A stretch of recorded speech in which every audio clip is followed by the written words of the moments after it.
बिहार में पहले फेज की वोटिंग 6 नवंबर को होनी है, लिहाजा पहले चरण के मतदान के लिए बीजेपी धुआंधार प्रचार में लगी है। सीएम योगी ने भी कमान संभाली। बिहार के रघुनाथपुर विधानसभा में मुख्यमंत्री ने विशाल जनसभा को संबोधित किया। मुख्यमंत्री ने राम मंदिर का जिक्र किया, साथ ही कहा सीएम नीतीश कुमार के नेतृत्व में बिहार विकास के रास्ते पर आगे बढ़ रहा है।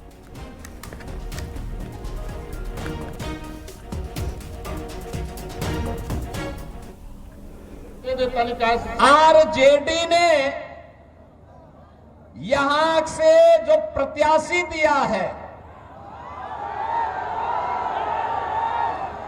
वो अपनी खानदानी आपराधिक पृष्ठभूमि के लिए इस पूरे क्षेत्र नहीं, देश और दुनिया में कुख्यात रहा है। नाम भी देखो ना, जैसा नाम वैसा काम,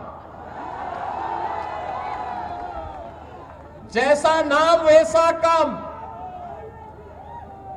और बहनों और भाइयों, इसीलिए तो मैं कहता हूं, हमने यूपी के अंदर एक बात कही कि भाई देखो, अपराध और अपराधियों के प्रति जीरो टॉलरेंस, और जीरो टॉलरेंस के तहत आज आप देख रहे होंगे आरजेडी और उनके लोग आज भी अयोध्या में श्री राम जन्मभूमि पर भगवान राम के मंदिर का विरोध कर रहे हैं। सीतामढ़ी और उसके आसपास के क्षेत्र में मां जानकी के भव्य मंदिर के निर्माण और कॉरिडोर के विकास के लिए किए जाने वाले कार्य का विरोध कर रहे हैं। आरजेडी ने राम मंदिर के रथ को रोकने का पाप किया था।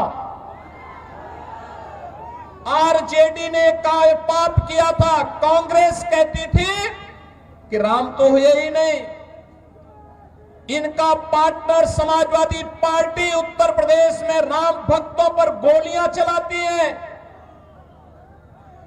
और ये लोग जब भी इन्हें अवसर मिला, एक ने बिहार के अंदर, एक ने उत्तर प्रदेश के अंदर, वहां के नौजवानों के सामने, वहां के नागरिकों के सामने पहचान का संकट खड़ा किया।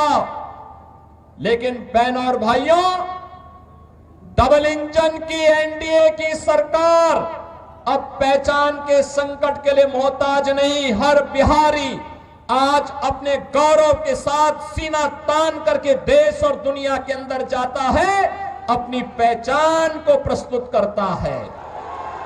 अब बिहार में क्या नहीं है? अब बिहार में सब बात, सीवान में वह जंगल राज फिर से मत आने दीजिए।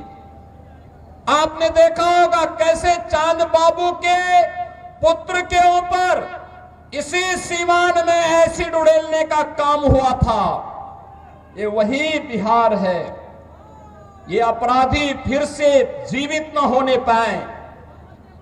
ये कांग्रेस को, आरजेडी और समाजवादी पार्टी जैसे दलों को शोभा दे सकता है कि वे किसी पेशेवर अपराधी और माफिया को गले लगा करके किसी बाबर और किसी औरंगजेब की मजार में जाकर के सजदा पड़े, लेकिन यहां किसी सच्चे भारतीय को शोभा नहीं देता है। ये नहीं देता है। हम लोग तो उसी मार्ग के पथिक हैं जो गर्व से इस बारे में बोलता है कि रामलला हम आएंगे, मंदिर वही बनाएंगे, और बना करके दिखा भी देते हैं। अब किसी को संदेह है अयोध्या में राम मंदिर के निर्माण में? किसी को संदेह है? लेकिन ये लोग प्रश्न उठाते थे, कहते थे कैसे होगा? हमने कहा अयोध्या को सुंदरतम नगरी के रूप में स्थापित करेंगे, और आज आप देख रहे होंगे अयोध्या सुंदरतम नगरी के रूप में स्थापित हो गई ना।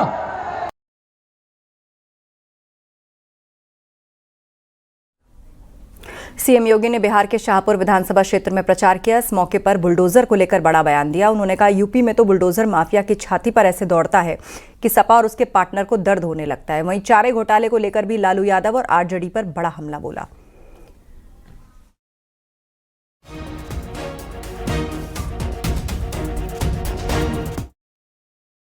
आरजेडी पूरा नहीं कर पाई, आरजेडी पूरा करती कैसे? क्योंकि जो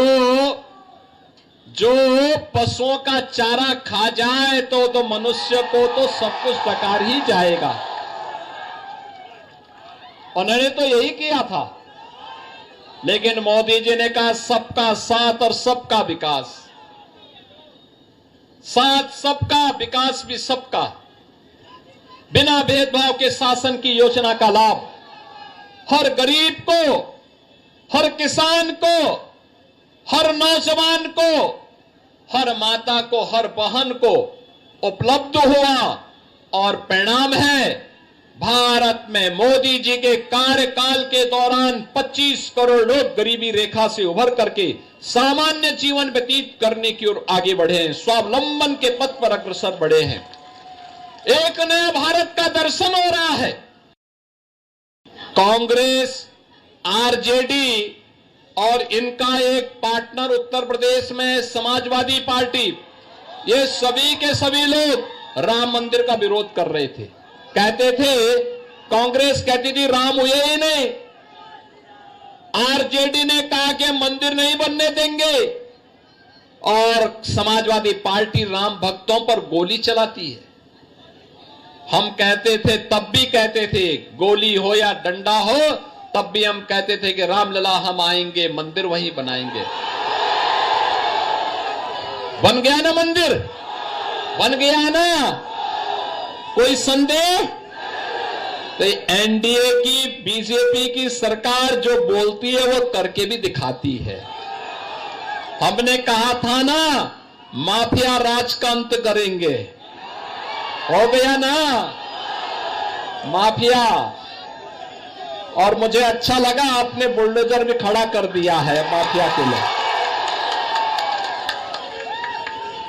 उत्तर प्रदेश में तो ये ऐसे दौड़ता है माफिया की छाती में कि फिर सपा और उसके पार्टनर्स को केवल और केवल उसके यहां फतिया पढ़ने का ही अवसर मिलता है, बाकी कोई अवसर ही नहीं मिलता है।